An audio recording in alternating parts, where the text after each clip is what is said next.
Halo kaum intelektual sekalian. Wah, wow, wow, wow, wow, wow, gila banget. Luar binasa. Berita ini bikin saya terkejut guys ya. Dan berita ini juga bikin warga Konoha akan kejang-kejang kelanjutan berjamaah. Terutama pendukung fanatik daripada UAS atau Ustadz Abdul Somad. Wow, wow, wow. Berita apa itu? Jadi guys, baru-baru ini ada oknum daripada PWI yang membubarkan paksa pengajian daripada Ustadz Abdul Somad di Bekasi, guys. Wow, gila banget. Gila, gila, gila, gila, gila. Kepung lokasi sini semuanya gitu bilang. Kepung lokasi sini. Kepung dari luar semuanya. Sampaikan sama yang lain kepung lokasi sini. Sekelilingnya. Kepung. Kepung, suruh kepung kelilingin dulu. Enggak bisa. Enggak bisa itu pimpinan kami di sini. Udah enggak aku ini orang sini. Ya. Ya, aku orang sini ya, kamu kan orang sama-sama orang Bekasi. Kita enggak mau ada di Bekasi ada. Ini tempatku. Ini tempatku. Iya, ini. Telepon yang lain. Telepon yang lain dan masuk. Jangan nunggu di sono. Kita udah mulai gitu. Sampaikan kita udah mulai. Sampaikan nama yang lain kita udah mulai. Belum pernah sejarahnya pengajian daripada Ustadz Abdul Somad itu dibubarkan paksa.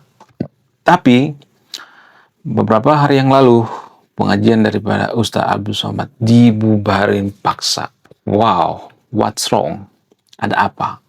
Kok iso gitu? Kok bisa? Apa penyebabnya? Apakah pendukung daripada Ustadz Abdul Somad ini sudah semakin hari semakin berkurang gitu? Apakah karena ceramah-ceramahnya yang kontroversi gitu? Apakah karena Ustadz Abdul Somad ini dicap sebagai ulama yang kurang baik gitu? Apa penyebabnya? Kenapa Ustadz Abdul Somad ini dianggap kontroversi? Apakah Ustadz Abdul Somad ini orang yang sangat-sangat jenius gitu, orang yang sangat cerdas gitu? Apa perbedaan daripada pelawak dengan Ustadz Abdul Somad? Jadi menurut keyakinan saya tidak bisa membedakan mana pelawak, mana pemuka agama di Konoha tapi ya. Saya tidak mengatakan bahwa UAS itu pelawak ya, tapi kalau saya perhatikan ya saya tidak bisa membedakan gitu, susah membedakan gitu ya. Kok bisa gitu? Jadi selain itu, kalau saya perhatikan di Konoha itu sudah semakin banyak orang yang mengkritik pemuka agama. Padahal zaman dulu nggak ada tuh, nggak ada, jarang banget waktu zamannya Pak Soekarno, Pak Harto gitu nggak ada. Tapi kalau zaman sekarang kalau saya perhatikan tuh ya zamannya internet banyak banget. Sekarang sudah banyak haters daripada pemuka agama. Nah yang jadi pertanyaan, kenapa bisa seperti itu? Apa ini berita baik atau berita buruk gitu? Kalau misalnya mengatakan oh itu berita baik, kenapa? Karena masyarakat semakin kritis. Nah yang jadi pertanyaan, kenapa masyarakat semakin kritis terhadap pemuka agama? Apakah ulah daripada pemuka agama itu sendiri? Kenapa pemuka agama di Konoha itu sering berkhotbah dengan nada kontroversi gitu ya? Kenapa banyak pemuka-pemuka agama di Konoha itu isi ceramahnya itu tidak sejuk ya, tidak enak didengar gitu, cenderung memprovokasi gitu kalau saya perhatikan. Kenapa bisa seperti itu? Apa alasannya? Apa perbedaan zaman Soekarno, zaman Soeharto dengan zaman sekarang ini seputar pemuka agama? Kenapa zaman Soeharto itu pemuka agama ditekan? Apakah ini alasannya? Apakah ini yang ada dalam pikiran Pak Soeharto zaman dulu sehingga dia menekan pemuka agama? Bahkan dulu zaman Soeharto itu ya Pak Gus Dur sekalipun diawasi ya, terus diintilin oleh Intel. Ya di zaman itu pemuka agamanya terus diawasin gitu. Padahal Gus Dur kan sangat plural ya. Kenapa bisa seperti itu? Apa alasannya? Apakah Pak Soeharto itu benci dengan umat muslim zaman dulu? Lalu setelah Pak Soeharto lengser, kenapa bermunculan ulama-ulama seperti ini? Ini kan ada semacam keanehan. Zaman Pak Soeharto nggak ada tuh ya. Kasus intoleransi jarang banget tuh. Sebelum tahun 97. jarang banget ya kasus intoleransi, bubarin paksa, ya persekusi, yang persulit izin, jarang banget ya. Nah, yang jadi pertanyaan, kenapa bisa seperti itu? Apa alasannya? Kenapa banyak pemuka agama di Konoha itu semakin hari semakin dibenci gitu? Apa alasannya? Apakah karena kita semakin pintar, semakin cerdas? Apakah karena konten kreator gitu? Apakah karena kita berani mengkritik gitu? Apakah karena pengaruh daripada ajaran agama itu sendiri?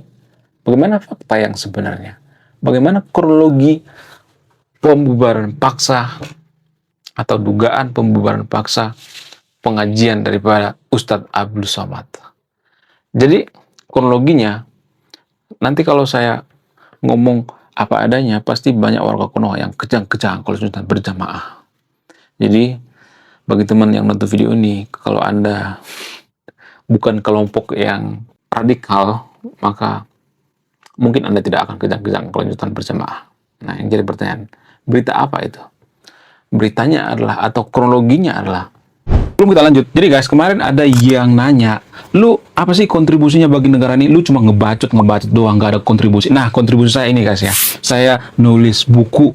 Riset saya ini bertahun-tahun guys, kurang lebih 5 tahun. Jadi biaya yang saya keluarkan untuk riset buku ini puluhan juta. Namun, saya jual buku ini di bawah 100.000. Gambaran daripada buku ini tentang sisi gelap daripada pemuka agama yang ada di Konoha. Bercerita tentang culture, sisi-sisi gelap politisi, ya, dan lain sebagainya. Bisakah pemuka agama itu mengajarkan intoleransi? Saya cuma bertanya guys, saya tidak akan memberikan jawabannya. Saya hanya bertanya, dan bertanya. Karena saya sangat suka dalam bertanya. Pertanyaan itu lebih penting daripada jawaban. Apakah pemuka agama itu bisa memprovokasi umatnya untuk intoleransi? Kalau misalnya mengatakan, nggak mungkin. Pemuka agama itu kan mengajarkan kebaikan, kesejukan, ya, mengajarkan damai. Masa sih? Serius? Nah, yang jadi pertanyaan, kalau ada yang mengatakan bahwa pemuka agama itu nggak mungkin mengajarkan sesuatu hal yang bertentangan dengan kemanusiaan, lalu kenapa di Konoha itu ada pemuka agama yang dianggap paling radikal di Konoha, salah satu paling radikal di Konoha? Ustadz Felicia itu salah satu pemuka agama paling radikal di Konoha. Nah, yang jadi pertanyaan, kenapa justru Ustadz disebut radikal? Apakah dalam agama Kristen ada orang seperti ini? Saya tidak berpihak ya. Biasanya kalau dalam agama Kristen itu, kalau saya perhatikan, lebih ke kekayaan ya. Pendeta-pendeta, nggak semuanya tapi ya, disclaimer ya. Kalau untuk mengajarkan provokasi segala macam, jarang kalau saya perhatikan. Kemudian lebih ke pundi-pundi ya kalau saya perhatikan. Mohon maaf ya, nggak semuanya tapi ya banyak yang seperti itu. Lebih ke pundi-pundi kalau saya perhatikan. Kalau untuk mengajarkan memprovokasi atau membenci umat lain, jarang ya. Kalaupun ada, mungkin 1 dari 1.000.000 orang gitu ya. Ya, kalau pendeta-pendeta Kristen tuh kalau saya perhatikan nggak semuanya tapi ya, disclaimer ya. Saya tidak menyamaratakan semuanya. Lebih ke pundi-pundi gitu ya. Lebih ke duit gitu ya. Mata duitan gitu, ijo gitu. Saya harus mengaku itu. Mohon maaf bagi teman-teman Kristen ya. Kemudian pemuka agama Hindu apakah seperti itu? Enggak. Buddha? Enggak. Buddha apalagi. Bahkan pemuka agama Buddha mengatakan, semua agama masuk surga. Enggak hanya umat Buddha yang masuk surga. Itu saking ininya, saking toleransinya. Sementara di Konoha kalau saya perhatikan, ada agama tertentu di Konoha yang mengatakan hanya agama kita yang paling benar, agama kita yang paling suci. Ya, kalau meninggal dalam keadaan kafir itu tidak akan masuk surga. Ada yang mengatakan seperti itu. Apakah ini mengajarkan intoleransi? Silakan simpulkan sendiri. Saya tidak akan menyimpulkan. Kalau saya menyimpulkan itu artinya saya berpihak. Saya nggak mau berpihak ya.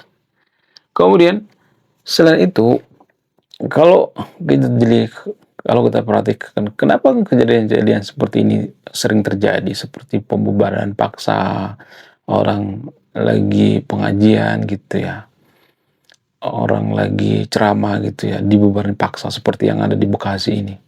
PWI, apa sih PWI? Persatuan Wali Songo Indonesia ya, kalau nggak salah ya. Kalau salah ya. Jadi kelompok PWI ini membubarkan pengajian daripada Ustadz Abdul Somad. Nah, yang jadi pertanyaan, apakah ini ada hubungan dengan Habib-Habiban?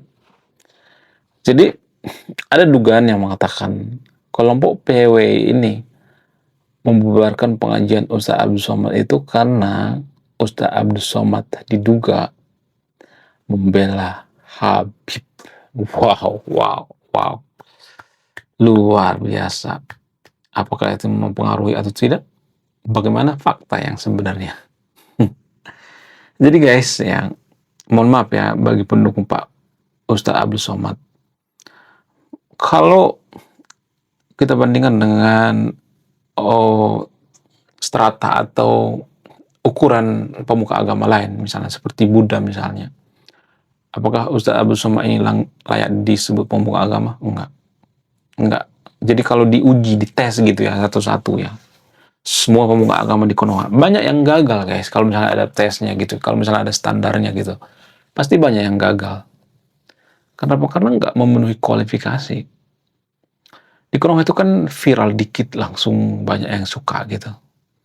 Sementara ulama-ulama yang mengajarkan kesejukan, kebaikan, jarang kita lirik. Ada banyak kok ulama-ulama yang mengajarkan kesejukan gitu, seperti misalnya Quraisy Shihab, Pak Islah Barawi, Guru Gembul juga lumayan. Ya kalau walaupun Guru Gembul kadang-kadang ada kadun-kadurnya juga gitu, kadang-kadang tapi ya kadang-kadang kidding. Jadi kalau saya perhatikan pemuka agama yang ada di Konoha itu kalau diseleksi ulang gitu ya, dibikin semacam standarnya, pasti banyak banget yang gagal. Apakah ini mempengaruhi kemajuan bangsa kita? Sangat. Karena banyak keputusan kita sehari-hari itu dipengaruhi oleh pemuka agama.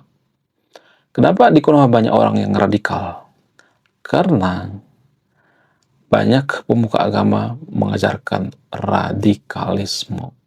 Itu tanpa kita sadari. Bukti misalnya, menurut Pak Islah Barawi, ini menurut kata Pak Islah Barawi ya, Pak Islah Barawi mengatakan, ketika Ustadz Abdul Somad mengatakan bahwa di salib itu ada jin kafir, maka anak-anak SMP di Jawa Tengah kalau nggak salah itu ya, menggergaji salib di pemakaman orang Kristen. Kenapa digergaji? Karena di situ ada jin kafir. Siapa yang paling mempengaruhi ini? Pemuka agama. Siapa yang mempengaruhi? Ya Ustadz Abdul Somad. Kan dia ngomong seperti ini. Ya di salib itu ada jin kafir. Itu menurut kata Pak Islah Barawi. Kemudian selain itu, orang yang radikal yang pergi ke Palestina ya, ataupun yang ada di Konoha yang mati konyol gitu ya, karena fatwa daripada, ini menurut Pak Islah Barawi ya, dipengaruhi oleh fatwa daripada Ustadz Abdul Somad. Ya ada tuh ya di video saya sebelumnya, di short video saya, mungkin dan tersahabat yang video ini sudah pada nonton shortnya ya, ada saya bikin tuh short videonya. Tolong tulis di kolom komentar ya siapa yang sudah nontonnya, biar saya tahu ya, kalau nggak saya upload ulang lagi gitu ya. Jadi itu mempengaruhi guys tanpa kita sadari. Pemuka agama itu sangat mempengaruhi. Kenapa di Konoha itu banyak orang yang pernikahan dini gitu ya? Kenapa? Apa alasannya? Ya karena pemuka agama mengatakan ya kalau pacaran itu zina, nggak usah pacaran, langsung nikah aja. Padahal belum kenal satu sama lain. Yang ada apa? Pernikahan dini. Ya kan? Baru kenal langsung nikah. Kemudian kawin cerai. Itu dipengaruhi oleh pemuka agama tanpa kita sadari. Banyak keputusan kita sadari itu dipengaruhi oleh pemuka agama. Ya, IQ kita juga dipengaruhi oleh pemuka agama. Kalau pemuka agama ngomong seperti ini, nggak usah mikirin tentang dunia, pikirkanlah akhirat gitu ya, pikirkanlah tentang surga gitu, nggak usah mikirin dunia. Walaupun umatnya disuruh minta-minta di tengah jalan pembangunan masjid gitu ya, ini kan ada semacam keanehan. Kemudian kenapa di zaman Pak Soeharto itu pemuka agama ditekan? Nah, ini jarang dibongkar guys. Jadi alasannya karena Pak Soeharto itu melihat bahwa pemuka agama itu bisa berpotensi memecah belah bangsa. Lah, kok bisa memecah belah bangsa? Ya kalau seorang pemuka agama mengatakan bahwa di salib itu ada jin kafir, maka akan terjadi perang. Ya, perang agama. Ya, kalau ada yang menjelek-jelekkan di salib itu ada jin kafir, itu ya perang. Kalau kita perang itu, apakah kita maju? Enggak, yang ada terpuruk gitu. Kalau terjadi perang saudara itu kita terpuruk, guys. Ya, itu mempengaruhi, guys. Makin tidak maju gitu kalau kita ribut terus gitu antar umat beragama. Jadi saya di sini sebagai penengah ya. Nah, yang jadi pertanyaan, dari mana doktrin seperti ini muncul? Apakah ini dari ajaran agama itu sendiri atau tidak?